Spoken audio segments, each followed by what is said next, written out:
بسم اللہ الرحمن الرحیم۔ آج کی اس ویڈیو میں ہم مصدر صریح اور مصدر مؤول کے بارے میں مثالوں کے ذریعے سے جانیں گے۔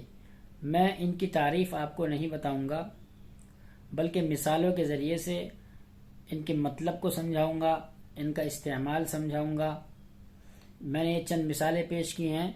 یہ پہلی مثال ہے، انسان دوست کے قریب اور دشمن کے دور جانے سے خوش ہوتا ہے۔ انسان دوست کے قریب اور دشمن کے دور جانے سے خوش ہوتا ہے۔ دیکھیے ایک جملہ لکھا ہوا ہے اردو میں، اسی جملے کو ہم عربی میں دو طریقے سے تعبیر کر سکتے ہیں۔ ایک طریقہ ہے مصدر صریح کا اور ایک طریقہ ہے مصدر مؤول کا۔ اب مثال سنیے، یہ مصدر صریح کی مثال ہے۔ پہلی مثال، یفرح الانسان لقرب الصدیق وبعد العدو، کہ انسان خوش ہوتا ہے دوست کے قریب ہونے سے اور دشمن کے دور ہونے سے۔ ٹھیک ہے، تو یہاں قرب اور اسی طریقے سے یہاں بعد مصدر ہے۔ قرب قربا یا قربو سے قربن مصدر ہے، بعدا یا بعدو سے بعدن مصدر ہے۔ ڈائریکٹ مصدر کو ذکر کر دیا۔ مصدر مؤول کی مثال دیکھیے، یفرح الانسان لأن یقرب الصدیق وَلِأَن يَبْعُدَ الْعَدُوُّ۔ اس لما کو چھوڑ دیجئے، ابھی اس کے بارے میں بعد میں بتاؤں گا۔ انسان خوش ہوتا ہے لِأَن يَقْرُبَ، اس بات سے کہ قریب ہو، الصدیق دوست، وَلِأَن يَبْعُدَ، اور اس بات سے کہ دور ہو، العدو دشمن۔ دونوں کا نتیجہ نکالیے، دونوں کے مفہوم کو سمجھنے کی کوشش کیجئے تو مطلب ایک ہی نکلے گا۔ وہ کیا ہے کہ انسان دوست کے قریب ہونے سے اور دشمن کے دور ہونے سے خوش ہوتا ہے۔ اس کا بھی یہی مطلب نکلتا ہے پہلے جملے کا، اور مصدر مؤول والے جملے کا بھی یہی مطلب نکلتا ہے۔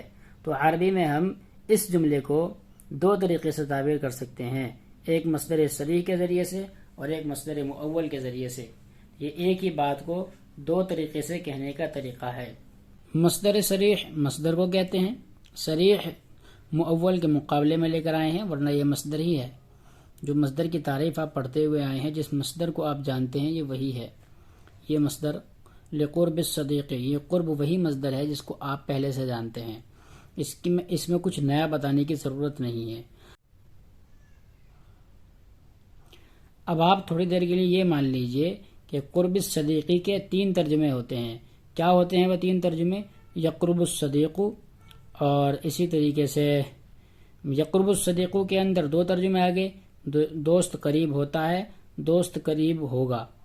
ٹھیک ہے، اور ایک ترجمہ آپ اس کا یہ مان لیجئے کہ قرب الصدیق، یہ مان لیجئے تھوڑی دیر کے لیے کہ قرب الصدیقی کے تین ترجمے ہیں۔ یقرب الصدیق، اس کے اندر دو ترجمے آگے، ایک حال کا ایک مستقبل کا، اور قرب الصدیق، اور دوسرا ترجمہ آ گیا ماضی کا۔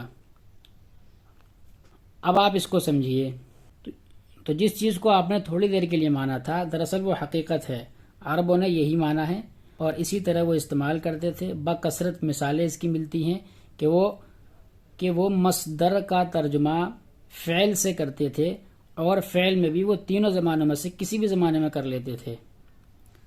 بس فرق اتنا ہوتا تھا کہ جب وہ مصدر کا ترجمہ فعل سے کرتے تھے تو اس سے پہلے ان، یہ جو ان میں نے لکھا ہے، اس ان کو پوشیدہ مانتے تھے۔ یعنی لقرب الصدیق کا ترجمہ وہ اپنی زبان میں جب کرتے تھے، یعنی عربی تھے تو عربی کا ترجمہ وہ عربی میں جب کرتے تھے تو اس طرح کرتے تھے۔ لقرب الصدیق کا ترجمہ لِأَن يَقْرُبَ الصَّدِيقُ، لام تو اس لیے آیا کیونکہ یہاں لام پہلے سے، یہ لام نہیں ہوتا تو نہیں آتا، تو ان پر دھیان دیجئے۔ وہ لقرب الصدیق کا ترجمہ کرتے تھے لِأَن يَقْرُبَ الصَّدِيقُ، اس میں دو ترجمے آگے، حال اور مستقبل کے، اور دوسرا ترجمہ کرتے تھے کہ ان قرب الصدیق، یہاں ان لگائیے، ان قرب الصدیق۔ تو یہ مانتے تھے کہ اگر ہم مصدر کا ترجمہ فعل سے کرتے ہیں تو اس سے پہلے ان پوشیدہ مانیں گے یا پھر ما مانیں گے۔ ان تب مانیں گے پوشیدہ جب ہم اس مصدر کے معنی ماضی میں یا مستقبل میں مراد لے رہے ہوں، یعنی ان قرب الصدیق اور ان یقرب الصدیق، ماضی اور مستقبل میں۔ اور اگر حال میں معنی مراد لے رہے ہیں تو ما لگائیں گے. لما یقرب الصدیق، جس کو آپ نے تھوڑی دیر کے لیے مانا تھا، دراصل وہ حقیقت ہے عربی زبان کی. ابھی بھی اگر بات سمجھ میں نہیں آئی ہے تو چھوڑ دیجیے، ابھی اور مثالیں ہیں. اب آپ دیکھیے اسی سے مصدر مؤول کو سمجھیے. عربوں کا جو ماننا تھا کہ وہ مصدر کو فعل کے معنی میں مراد لیتے تھے اور تینوں زمانوں میں سے کسی بھی زمانے میں مراد لے لیتے تھے، اور جب فعل کے معنی میں اس کو مانتے تھے تو اس سے پہلے ان پوشیدہ مانتے تھے. اسی وجہ سے ان کو مصدریہ کہا گیا، یعنی ان ایسا حرف ہے کہ اگر یہ فعل پر داخل ہو جائے تو اس فعل کے معنی مصدر میں کر دے گا.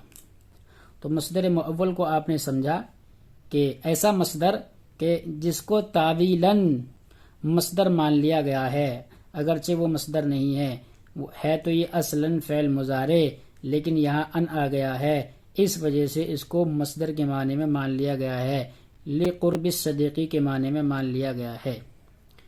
اتنی بات سمجھ میں آ گئی. اب ایک چیز اور دھیان رکھیے، وہ یہ ہے کہ یہ فعل کی طرح تو عمل کر رہا ہے قرب، لیکن اس کا فاعل کون سا بنے گا، مفعول کیسے آئے گا؟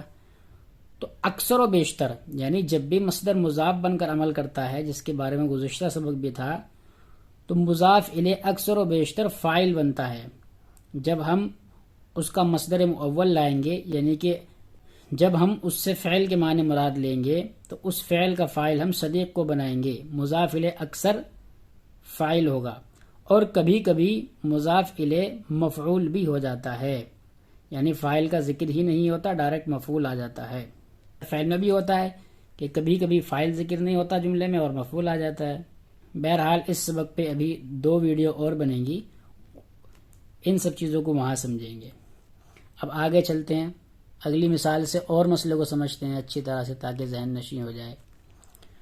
مجھے خوشی ہے کہ آپ ڈوبنے والے کو بچاؤ گے. بچایا، بچا رہے ہو، 3 ترجمے ہوئے. اب آگے دیکھیے مصدر صریح، اس کی ہم عربی بنائیں گے ڈائریکٹ. تو دیکھیے مصدر صریح کیسے آئے گا، یسرنی انقاذک الغریق، مجھے خوشی ہے آپ کے ڈوبنے والے کو بچانے سے. ٹھیک ہے.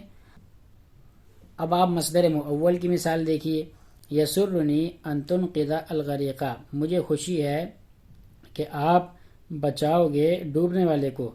اور اگر حال میں معنی مراد لینے ہیں تو ما لائیں گے، ما تنقذ الغریق، کہ آپ بچا رہے ہو ڈوبنے والے کو. اور اگر ماضی میں معنی مراد لینے ہیں تو پھر ان لے کر آئیں گے، ان انقذت الغریق، کہ آپ نے بچا لیا ڈوبنے والے کو. تو دیکھیے دونوں کا مطلب ایک ہی ہے، فرق اتنا ہے کہ مصدر صریح لے کر آؤ گے تو یہ جامع ہے، اس مصدر صریح سے ان تینوں کے معنی ادا ہو جائیں گے، چاہے جو معنی مراد لے لو. اب آپ دیکھیے انقاذو کا، یہ فعل کی طرح عمل کر رہا ہے. ٹھیک ہے. تو اب اس کا فاعل کہاں ہے، مضاف الیہ کاف زبر کا، اور آپ کا بچانا. اگر آپ یہ کہیں کہ آپ بچاتے ہو تو آپ کیسے بناؤ گے، انقذا سے کیسے بناؤ گے، تنقذو. تو وہی عربی آئے دیکھو یہاں تنقذو، تو یہ فاعل، یہ کاف فاعل بن جائے گا، بن گیا تنقذو. ینقذو، ینقذانی، ینقذون، تنقذو. اور پھر نیچے آؤ گے تنقذو، حاضر کا صیغہ بن جائے گا، یسرنی ان تنقذ الغریق. ٹھیک ہے. اب اگلی مثال دیکھیے، آپ میرے کھیلنے کے بعد چلے جانا. مصدر صریح، اگر اسی جملے کو مصدر صریح سے بنانا ہے تو اس طرح بنے گا، اذهب بعد لعبی. ٹھیک ہے. آپ چلے جانا میرے کھیلنے کے بعد. لعب، لعب یلعب کا مصدر ہے. مصدر مؤول دیکھیے، اذهب بعد ان العب. لعبی کو فعل کی طرح مانا، لعبی مصدر کو یہ مانا، لعبی مصدر فعل کی طرح عمل کر رہا ہے. میرا کھیلنا، میں کھیلتا ہوں، میں کھیلا، میں کھیل رہا ہوں، میں کھیلوں گا، یہ سارے معنی مراد لے سکتے ہیں لعبی سے. اسی لیے جب اس کی ہم تعویل کریں گے تو ہم ان العبو اور ان لعبتو اور ما العبو تینوں کر سکتے ہیں ترجمے اس کے. بات سمجھ میں آئی کہ دونوں کا ترجمہ دیکھیے سیم ہی بیٹھے گا. میں، آپ چلے جانا میرے کھیلنے کے بعد، آپ چلے جانا بعد ان، بعد اس کے کہ ان العب میں کھیل لوں. غور کیجئے دونوں کا مفہوم ایک ہی نکلے گا کہ آپ میرے کھیلنے کے بعد چلے جانا. ٹھیک ہے. البتہ اس کے دو مفہوم اور لے سکتے ہیں، ماضی کے اور حال کے، وہ ایک الگ میٹر ہے. بہرحال مصدر جامع ہوتا ہے اور مصدر مؤول جامع نہیں ہوتا، اس میں آپ کو الگ الگ لکھنا ہوگا. اگلی مثال دیکھیے، ہمارے کھانے سے پہلے وہ سو جائے گا. مصدر سری ینام قبل اکلنا، قبل تعمینا، کچھ بھی کہہ سکتے ہو.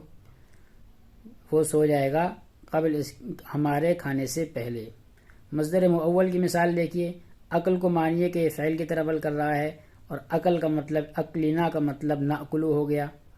ناکلو جب ہم یہ مان رہے ہیں کہ فعل کی طرح عمل کر رہا ہے، اور اکلینا کا قبل اکلینا کا مطلب ہے کہ ناکلو، اس سے پہلے ایک انپوشیدہ مانیں گے، قبل ان ناکلا. ٹھیک ہے. یہ نا مضاف الیہ تھا تو یہ فاعل بن گیا. اکلینا ہمارا کھانا، ناکلو ہم کھاتے ہیں.